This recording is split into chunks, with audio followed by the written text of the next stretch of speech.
कहानी में हम देखेंगे कि किस तरह शहर के हालात अचानक खराब हो जाते हैं और एक लड़की सैम दूर किसी दूसरे शहर में फंस जाती है, जिसे बचाने के लिए उसके डैड और उसका बॉयफ्रेंड जाते हैं। उनका ये सफर मुश्किलात से भरा होगा। अब क्या वो सैम को बचा लेंगे और इनका सफर कितना कठिन हो सकता है, चलिए देखते हैं आज की इस मूवी में। कहानी की शुरुआत में हम एक कपल को देखते हैं, लड़की सैम और लड़का विल। ये दोनों बहुत खुश होते हैं क्योंकि सैम प्रेग्नेंट थी, लेकिन यहाँ एक मसला भी था, इन दोनों की अभी शादी नहीं हुई थी, इसलिए अब विल को सैम के पेरेंट्स से जाकर शादी की बात करनी होगी और इस बात की परमिशन लेनी होगी। सैम की डैड काफी स्ट्रिक्ट इंसान थी, वो इन दोनों के रिश्ते को खास पसंद भी नहीं करती थी। सैम विल से कहती है कि डैड से बहुत अच्छे से मिलना, वो मान जाएंगे। जिसके बाद विल सिएटल से शिकागो के लिए निकल जाता है, जहाँ सैम की माता पिता रहती थी। जब विल वहाँ पहुँचा तो सैम की मॉम उसका काफी अच्छे से वेलकम करती है, लेकिन माहौल तब खराब और टेंशन वाला बन जाता है जब सैम के डैड टॉम वहाँ पर आते हैं। विल को वो खास पसंद नहीं करती थी। यहाँ पता चला कि टॉम एक रिटायर्ड फौजी हैं। उन्होंने काफी साल आर्मी में काम किया है। फिर डिनर के समय ये सब लोग बातें कर रहे होते हैं। विल कहता है कि मैं चाहता हूँ मैं सैम और अपने लिए अलग घर खरीद लूँ। इस बात पर सैम की मॉम भी विल का साथ देती है, लेकिन टॉम का कहना था कि नहीं, इसकी जरूरत नहीं है, मैं फजूल में पैसे खर्च नहीं करना चाहता, क्योंकि उसका मानना था कि विल सैम को छोड़ देगा। विल को वो ये भी कह देता है कि तुम हमारी बेटी को हमसे दूर करने के लिए दूसरे शहर में रहना चाहते हो। इस बात पर विल को गुस्सा आ जाता है। वो उन्हें बता देता है कि दूसरे शहर में रहने का इरादा आपकी बेटी सैम का है, न कि मेरा, क्योंकि वो अपने डैड के साथ कभी रहना ही नहीं चाहती, जो उसे खुद से कोई फैसला लेने नहीं देती। इस बात पर दोनों की बहस हो जाती है और विल वहाँ से चला जाता है। वो उनसे शादी और सैम की प्रेगनेंसी वाली बात भी नहीं करता। अगले दिन विल सैम को कॉल करता है। ऐसा लग रहा था जैसे सैम जानती है कि पिछली रात को क्या बातें हुई। अब अचानक सैम के पास से अजीब तरह की आवाजें आने लगी, जिससे सैम भी काफी डर जाती है। वो कहती है कि कोई गड़बड़ है, लेकिन इससे पहले वो आगे कोई बात कर पाते फोन कट हो जाता है।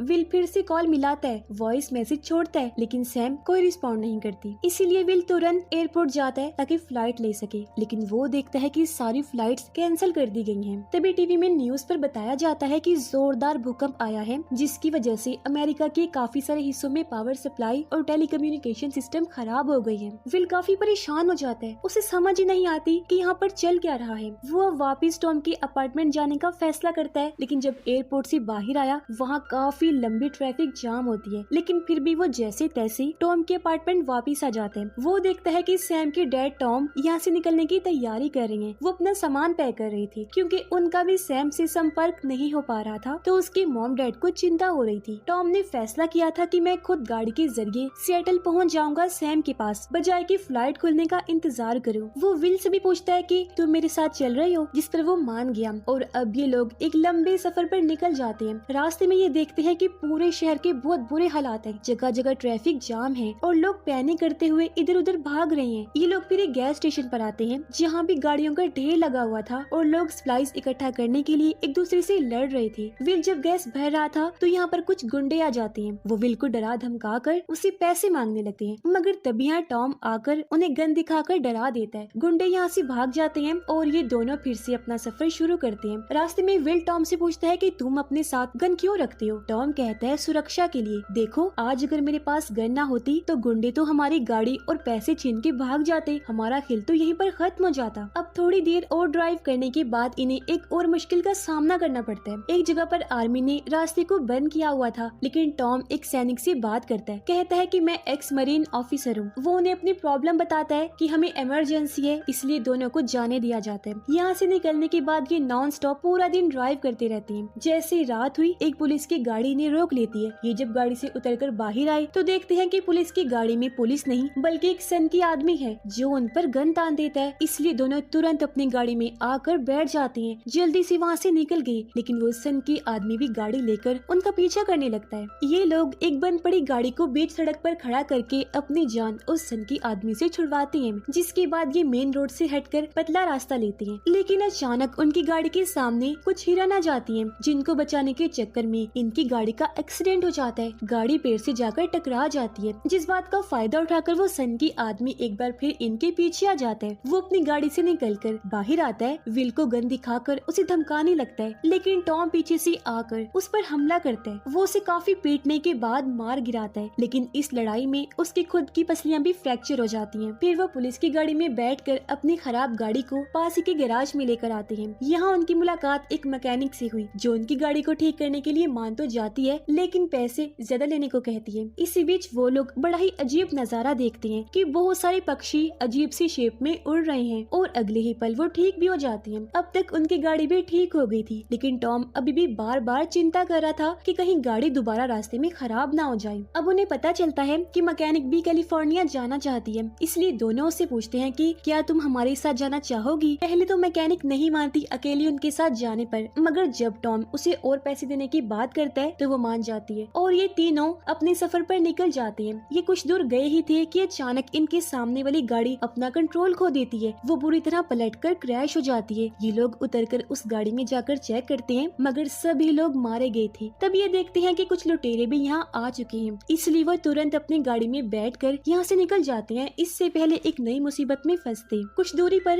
ये गाड़ी रोकते हैं गैस भरने के लिए, मगर अचानक बादलों की शक्ल भी अजीब हो जाती है। जोर से बादल गरजने लगे, मौसम काफी खराब हो जाता है और कुछ ही देर में तेज बारिश होने लगती है। इसलिए इन लोगों को एक ब्रिज के नीचे अपनी गाड़ी रोक के वेट करना पड़ता है। खैर अब ऐसे कुछ दिन और गुजर जाते हैं, लेकिन हालात बद से बदतर होते जा रहे थे। टेम्परेचर काफी बढ़ गया था, इसलिए विल एसी ऑन कर लेता है। कुछ समय बाद ये एक पार्क में रुके ताकि यहाँ से सप्लाईज इकट्ठा कर सके। हैरत वाली बात कि यहाँ के पूल का पानी भी काफी गर्म था। अब ये लोग यहाँ से सप्लाईज और जरूरत का सामान लेकर निकल जाते हैं। थोड़ा आगे जाने पर ये देखते हैं कि इनके साथ वाले मैदान में काफी बड़ी आग लगी हुई है, लेकिन ये फिर भी बिना रुके आगे बढ़ते रहते हैं। कुछ दूरी पर गाड़ी के सामने एक औरत आ जाती है जो इनसे मदद मांगने लगती है। ये तीनों उसकी मदद करने के लिए गाड़ी से बाहर आते हैं, लेकिन पता चलता है कि ये तो बस ट्रैप था उन्हें फंसाने के लिए। तभी कुछ लुटेरे आकर इन्हें चारों ओर से घेर लेते हैं और इन्हें बंदूक की नोक पर पकड़ लिया जाता है। इनके पास जितनी भी गैस थी वो सारी चुरा लेते हैं, जरूरत का सारा सामान भी। ये देखकर विल उनसे विनती करने लगता है कि प्लीज कम से कम एक कैन तो दे दो गैस का, ताकि हम यहाँ से निकल सके। लेकिन वो लोग विल की एक नहीं सुनते और इनका सारा सामान लूट लेते हैं। इन्हें बीच रास्ते में ही मरने के लिए छोड़कर यहाँ से निकल जाते हैं। उनके जाने के बाद ये तीनों सोचते हैं कि इस तरह तो हम जिंदा नहीं रह पाएंगे, इसलिए ये लोग फैसला करते हैं कि हम उन लुटेरों के पीछे जाएंगे और उनसे अपना सामान और गैस वापस हासिल करने की कोशिश करेंगे। इसलिए जल्दी से अपनी गाड़ी में बैठकर लुटेरों का पीछा करने लगते हैं। जैसे ही लुटेरों की गाड़ी के पास पहुंचे, मैकेनिक उनके टायर पर शूट कर देता है, जिससे उनकी गाड़ी पलटकर क्रैश हो जाती है। अब आसपास आग लगी हुई थी, साथ ही गाड़ी से पेट्रोल भी लीक हो रहा था। इनके पास अपना गैस और सामान लेने के लिए ज्यादा समय नहीं था। ये लोग जल्दी से उनकी गाड़ी से अपना सामान लेकर जैसे कुछ दूर आते हैं, गाड़ी में जोरदार धमाका हो जाता है, जो देखकर ये तीनों काफी घबरा जाते हैं। मैकेनिक तो कुछ ज्यादा ही डर रही होती है, साथ ही वो ये भी सोच रही थी कि उन लोगों की मौत हमारी वजह से हुई है। उसे इस बात का पछतावा हो रहा था कि वो इन दोनों के साथ है। इस पर विल उसे समझाता है कि देखो गलत मत सोचो, अगर हम ऐसा ना करते तो आज हम मारे गए होते। लेकिन मैकेनिक उसकी एक नहीं सुनती। उसे गुंडों की मौत का दुख हो रहा था, इसलिए वो विल को गाड़ी रोकने का कहती है। गाड़ी से जब वो उतरती है तो साइड में जाकर बैठ जाती है। विल और टॉम भी उतर जाते हैं। वो कहती है कि मुझे खुद को शांत करने के लिए थोड़ा समय चाहिए, इसलिए वो वहीं बैठी रही, जबकि विल और टॉम गाड़ी में जाकर सो जाते हैं। सुबह जब ये उठी तो देखते हैं कि मैकेनिक वहाँ पर नहीं है, लेकिन अब ये क्या ही कर सकते थे। वापिस अपनी गाड़ी में बैठ जाते हैं और सिएटल जाने के लिए निकल जाते हैं, मगर टॉम की हालत पसलियों में फ्रैक्चर की वजह से खराब हो रही थी। अब कुछ समय बाद ये एक ऐसी जगह पर रुकते हैं जहाँ ट्रेन का एक्सीडेंट हुआ था, इसलिए विल वहाँ चेक करने जाता है ताकि इन्हें गैस मिल जाए, जबकि टॉम गाड़ी के पास ही रुककर आराम करता है। लेकिन अब तो उसे सांस लेने में भी प्रॉब्लम हो रही थी, वो तड़पने लगता है। उसके ये हालत देखकर विल वापिस आता है। वो उसे एक मेडिसिन देता है जिससे उसकी हालत कुछ बेहतर हो जाती है और ये दोनों गाड़ी में बैठकर एक बार फिर निकल जाते हैं, आपस में बात करने लगते हैं। टॉम को अंदाजा हो गया था कि मैं ज्यादा समय तक जिंदा नहीं रहूंगा, इसलिए वो विल को कहता है कि वादा करो तुम मेरी बेटी सैम का मेरे बाद ख्याल रखोगे। साथ ही वो ये भी कह देता है कि मैं जानता हूँ मेरी बेटी माँ बनने वाली है और ये बात मुझे खुद सैम ने ही बताई थी। अब तक टॉम को भी यकीन हो गया था कि विल एक अच्छा इंसान है और ये मेरी बेटी का हमेशा ध्यान रखेगा और एक अच्छा बाप भी बनेगा। ये लोग जब थोड़ा आगे बढ़े तो एक बाइक गैंग इनका रास्ता रोक लेते हैं। ये भी लुटेरे ही थे। विल उन्हें समझाने की कोशिश करते हैं कि देखो इस टाइम सूरत हाल हम सब के लिए ही बहुत खराब है, लेकिन वो लोग नहीं सुनते। विल को समझ आ जाती है कि ये इतनी आसानी से हमारी बात नहीं मानेंगे, इसलिए वो तुरंत गाड़ी में बैठकर गाड़ी को भगाने लगता है। वो बाइक गैंग भी इनके पीछे पड़ जाता है, लेकिन टॉम गन से शूट करके एक ट्रक में आग लगा देते हैं। ये तो आगे बढ़ गए, लेकिन गैंग पीछे ही रह जाता है और इस तरह इनकी उस गैंग से जान बच पाती है। लेकिन कुछ समय बाद ही टॉम दम तोड़ देता है, उसकी मौत हो जाती है, जिस बात से विल काफी उदास उदास हो जाता है, लेकिन वो फिर भी ड्राइव करता रहता है। कुछ दूर जाने पर गाड़ी भी खराब हो जाती है, इसलिए विल गाड़ी से बाहर आ जाता है और क्योंकि वो ऐसे टॉम की लाश को नहीं छोड़ सकता था तो गाड़ी पर पेट्रोल डालकर उसकी लाश को जला देता है और खुद पैदल ही आगे बढ़ जाता है। अब ये उनके सफर का 5वां दिन था। ये वीरान पड़े रास्तों से आगे बढ़ता है। तभी वहाँ से एक गाड़ी गुजरती है जिसे रोककर विल लिफ्ट मांगने लगता है। एक आदमी गाड़ी से उतरकर विल के पास आया और क्योंकि उसके साथ उसकी फैमिली भी थी तो पहले वो विल से गन लेता है, फिर उसे गाड़ी में बिठा लेते हैं। विल उन्हें अपने डैड के घर लेकर आया। तब वो फैमिली यहाँ आराम करने लगती है। विल उस आदमी से सौदा करते हैं कि तुम यहाँ पर रह सकते हो, बदले में मुझे तुम्हारी गाड़ी चाहिए। इसके लिए वो आदमी मान गया और विल उसकी गाड़ी लेकर यहाँ से निकल जाता है। ये जैसे सेटल पहुँचा देखता है कि पूरे शहर का बुरा हाल हो गया है। गाड़ियाँ बंद पड़ी खड़ी हैं और मरे हुए लोग मोटी राख की परत के नीचे दबे हुए हैं। इसके अलावा हर तरफ टूटा हुआ मलबा पड़ा हुआ है। लाशें ही लाशें बिखरी हुई थी। और अब जैसे विल सैम के अपार्टमेंट में आया वो देखता है कि आधी बिल्डिंग तो टूटी हुई है। वहाँ एक नोट लिखा हुआ था कि आओ मुझे ढूंढो। साथ ही वहाँ एक एड्रेस भी लिखा हुआ था, इसलिए विल गाड़ी में बैठकर उस एड्रेस पर जाने के लिए निकल जाता है। वो एक कैबिन के पास पहुँचा जहाँ से एक लड़का बाहर आता है। पता चला कि ये लड़का उनका पड़ोसी हुआ करता था। और अब अचानक अंदर से सैम भी निकलकर बाहर आती है। ये दोनों एक दूसरे को गले से लगा लेते हैं। एक दूसरे की जिंदा होने पर बहुत खुश भी थे, साथ ही काफी इमोशनल भी हो जाते हैं। अब उनका पड़ोसी जो इतने समय से सैम के साथ रह रहा था वो भी सैम को पसंद करने लगा था और अब इन दोनों को साथ देकर वो जेलस होने लगता है। अब रात को एक भूकंप के झटके की वजह से विल की नींद खुल जाती है। वो जब बाहर आया तो आसमान में अजीब तरह की चमकदार रोशनी को देखता है। वो देखता है कि आग के पास सैम और पड़ोसी लड़का बैठकर बातें कर रहे हैं, इसलिए विल भी उनके पास आ जाता है और उस लड़के से बातें करने लगा। पूछता है कि ये सब आखिर क्या हो रहा है और किसकी वजह से हो रहा है। इस पर वो लड़का बताता है कि ये एक प्लानिंग है, ये सारी तबाही लोगों के पागलपन की वजह से हुई है। कुदरती तौर पर कुछ भी नहीं हुआ,